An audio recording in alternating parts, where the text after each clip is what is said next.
अस्सलाम वालेकुम दोस्तों, मैं हूं माजिद मलिक और डिस्कवर द वर्ल्ड में आप सबको खुश आमदीद। प्यारे दोस्तों, आपने हॉलीवुड फिल्मों में तो पहाड़ों से निकलने वाले लावे या फिर आतिशफिशां को फटते हुए देखा होगा, मगर क्या कभी आपने अपनी हकीकी जिंदगी में भी आतिशफिशां पहाड़ों को फटते या इनमें से लावा निकलते देखा है? कहा जा रहा है कि हमारी जमीन का सबसे बड़ा आतिशफिशां फटने जा रहा है।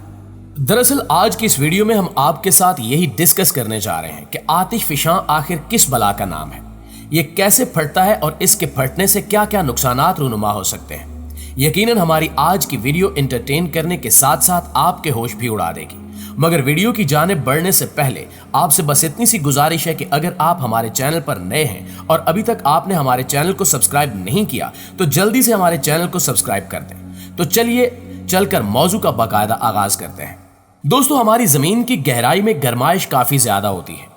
ये गर्माइश इस हद तक ज्यादा होती है कि जमीन के अंदरूनी हिस्सों में चट्टानें तक पिघल चुकी हैं। इन पिघली हुई चट्टानों में जहरीली gas, carbon dioxide, sulphur, chlorine, hydrogen और कई मुख्तलिफ किस्म के मादनियात शामिल होते हैं, जिन्हें मैग्मा कहा जाता है। आपको बताते चलें कि ये मैग्मा हमारी जमीन से हर वक्त बाहर निकलने की जुस्तजू में लगा रहता है, और फिर इस मैग्मा को जमीन का जो हिस्सा कमजोर लगे वो इसे फाड़कर काफी प्रेशर के साथ बाहर निकल आता है, और यूं इसे लावे का नाम दे दिया जाता है। ये लावा बाज औकात जमीन के अलावा पहाड़ों और समंदरों को फाड़कर भी बाहर निकल आता है, जिसे आतिशफिशां कहा जाता है। आतिशफिशां को इंग्लिश जुबान में वोल्केनो कहा जाता है। वोल्केनो से मुतल्लिक किसी भी तरह का इल्म रखने वाले माहिरीन को वोल्केनोलॉजिस्ट का नाम दिया गया है, जबकि लावा फटने के अमल को वोल्केनो इरप्शन कहा जाता है। वैसे तो हमारी दुनिया में कई बड़े बड़े आतिशफिशाओं के मराकज मौजूद हैं, लेकिन दुनिया का सबसे बड़ा आतिशफिशां का मरकज पैसिफिक पर मौजूद है। दरअसल ये दुनिया का एक बहुत बड़ा आतिशफिशां का मरकज है, जिसे द रिंग ऑफ फायर के नाम से भी जाना जाता है। इस खित्ते में हर वक्त कोई न कोई आतिशफिशां फटते ही रहते हैं। यही वजह है कि दुनिया के 90% शदीद और बड़े जल्जले यहीं आते हैं। दोस्तों, अगर बात की जाए आतिशफिशानों की अकसाम की, तो आम तौर पर ये 3 अकसाम में बांटे जाते हैं: active volcanoes, non active volcanoes, exciting volcanoes. तो सबसे पहले बात करते हैं एक्टिव वोल्केनोस की। ये वो आतिशफिशां होते हैं जो पिछले तकरीबन 10 से 12 हजार साल पहले कभी न कभी जरूर फटे हैं, या अभी भी किसी न किसी वक्त कहीं न कहीं फट रहे हैं। दूसरे नंबर पर बात की जाए इनएक्टिव वोल्केनोस की, तो इनमें वो आतिशफिशां शामिल हैं जिनके फिलहाल तो फटने के चांसेस नहीं हैं, लेकिन मुस्तकबिल में कभी न कभी जरूर फट सकते हैं। जबकि एक्साइटिंग वोल्केनो वो आतिशफिशां होते हैं जो आज तक नहीं फटे और आइंदा भी इनके फटने के चांसेस काफी कम हैं। दोस्तों, इसमें कोई शक नहीं कि आतिशफिशां ना सिर्फ खुश्की बल्कि समंदर में भी मौजूद होते हैं, जबकि समंदर में दुनिया का सबसे बड़ा आतिशफिशां जापान के मशरकी साहिल से तकरीबन 1600 किलोमीटर की दूरी पर मौजूद है, जो टामू मैसिव के नाम से जाना जाता है।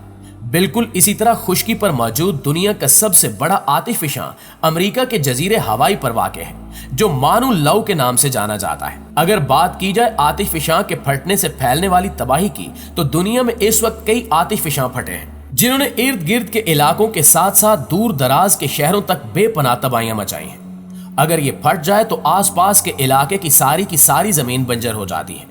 अगर उस इलाके में कोई बिल्डिंग, घर या आबादी मौजूद हो तो वो भी जलकर राख बन जाती है, क्योंकि इसके फटने से हर तरफ आग और बारिश बरसने लगती है, और जो चीज आग लगने से बच जाए वो इस आतिशफिशां के फटने से फौरी तौर पर जन्म लेने वाले शदीद तरीन जल्जलों से तबाह हो जाती है।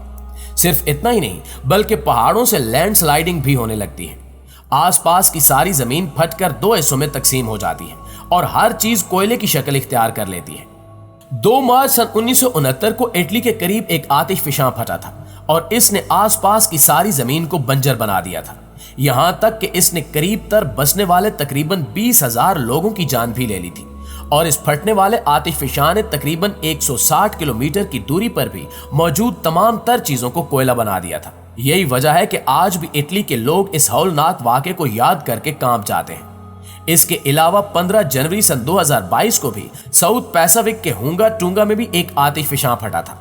दरअसल उस दिन हर कोई अपने काम में मसरूफ था, किसी को कुछ नहीं पता था कि आने वाले कुछ ही वक्त में क्या होने जा रहा है, मगर नासा के सैटेलाइट ने इस आतिशफिशां को फटते रिकॉर्ड कर लिया था, और जब इसकी खबर साइंसदानों को मिली तो उनके तो जैसे होश ही उड़ गए। और फिर शाम के वक्त इस आतिशफिशां ने दूर दराज की सारी जमीन को हिला के रख दिया। इसके बाद यहाँ कई घंटों तक आग से भरे पत्थरों की बारिश होने लगी। साइंसदानों का कहना था कि इस दौरान दुनिया का सबसे बड़ा आग के बायस पैदा होने वाले धुएं का बादल देखा गया था। आप यकीनन हैरान हो जाएंगे कि इस तबाही का असर न्यूजीलैंड तक देखा गया था, जो कि हजारों मील की दूरी पर मौजूद है। इसके अलावा आतिशफशां फटने के दौरान यहां तकरीबन 40 लाख वाट के करीब बिजली भी गिरी थी। ये वाकई एक क़यामत खेज मंजर था। इस आतिशफशां से जो तबाही मची थी, इस तबाही को आज तो क्या आने वाले कई सालों तक ठीक किया जाता रहेगा। इसके अलावा भी इसी जगह से लावा निकलता रहता है, मगर सन 2022 में इस जगह समंदर से जो लावा फटकर निकला, वैसा हौलनाक मंजर उस दिन से पहले कभी नहीं देखा गया। दोस्तों, शायद आप ना जानते हो कि हमारी जमीन पर एक पिटोन वोल्केनो भी मौजूद है, जिसकी लंबाई तकरीबन 3 किलोमीटर बनती है। यहाँ हैरत की बात यह है कि पिछले 5 लाख साल से लेकर आज तक ये आतिशफशां आग में जल रहा है, जो कि एक खौफनाक मंजर पेश करता है। यही वजह है कि पिटोन वोल्केनो भी आज के वक्त में दुनिया का सबसे खौफनाक और गर्म तरीन आतिशफशां माना जाता है। लेकिन यहाँ एक हैरत की बात यह भी है कि ये ऐसी खूबसूरत तरीन जगह पर मौजूद है जहाँ लोग घूमने फिरने की गरज से जाते हैं और इस आग में जलते लावे को भी मीलों दूर खड़े होकर देखते हैं। इसके अलावा पैसिफिक ओशन के करीब एक माउंट वोल्केनो नामी आतिशफशां भी मौजूद है, जिसे फायर लाइट हाउस भी कहा जाता है। इसकी एक खास बात यह भी है कि इसे नजदीक से भी जाकर देखा जा सकता है। आज से तकरीबन कुछ साल पहले 3 लोग इसे करीब से देखने की गरज से इसके पास गए और बदकिस्मती से इसके अंदर गिर गए। इसके बाद इनका जो हाल हुआ, इसे सोचकर भी इंसान के रोंगटे खड़े हो जाते हैं। इसके अलावा ग्रीस में भी एक नाइसिरोस वोल्केनो मौजूद है। ये तकरीबन 8 किलोमीटर के एक दायरे पर फैला हुआ है। इस खौफनाक तरीन आतिशफशां के पास किसी भी शख्स को जाने की इजाजत नहीं दी जाती, क्योंकि इसके अंदर से हर वक्त जहरीली गैसें निकलती रहती हैं, जो करीब जाने वाले किसी भी इंसान के लिए इसकी जान का सबब बन सकती हैं। वैसे तो ग्रीस में कई छोटे बड़े आतिशफशां मौजूद हैं, मगर ये पूरे ग्रीस का सबसे खौफनाक तरीन आतिशफशां कहलाता है। अब हाल ही में ये बात सुनने में आई है कि दुनिया का सबसे बड़ा आतिशफशां फटने वाला है, जो कि एक बहुत बड़ी तबाही का सबब बनेगा। मगर साइंसदानों ने अब तक इस बात की कोई ठोस पेशगोई नहीं की और न ही कर सकते हैं, क्योंकि आतिशफशां फटने से फौरी तौर पर ज़लज़ले रुनुमा होते हैं और ज़लज़ले आने की आज तक कोई भी ठोस पेशगोई नहीं कर सका। इस बात में कोई शक नहीं कि लावा पहाड़ों और जमीन से बाहर निकलता है, लेकिन इस वक्त यह हमारी जमीन, समंदर और पहाड़ों के अंदर क्या क्या तब्दीलियां रुनुमा कर रहा है, इस बारे में कोई भी कुछ नहीं कह सकता। लेकिन इस बात में कोई शक नहीं कि जो एक्टिव वोल्केनोज होते हैं वो किसी भी वक्त और किसी भी जगह फट सकते हैं और इनसे फैलने वाले तबाही का कुछ अंदाजा नहीं लगाया जा सकता। इसलिए एक्टिव वोल्केनोज के करीब जो आयरलैंड्स भी मौजूद हों या इनके करीब कोई भी आबादी मौजूद हो, तो इन्हें हर वक्त इस हौलनाक तबाही का सामना करने के लिए खुद को तैयार रखना चाहिए। जी तो मुआज़िज़ दोस्तों, ये थी हमारी आज की वीडियो। इस हवाले से आप दोस्तों की राय क्या कहती है, कमेंट करके हमारे साथ शेयर जरूर कीजिएगा। इंशाअल्लाह आपसे मुलाकात होती है अगली वीडियो में। तब तक अपना ख्याल रखिए। अल्लाह निगहबान।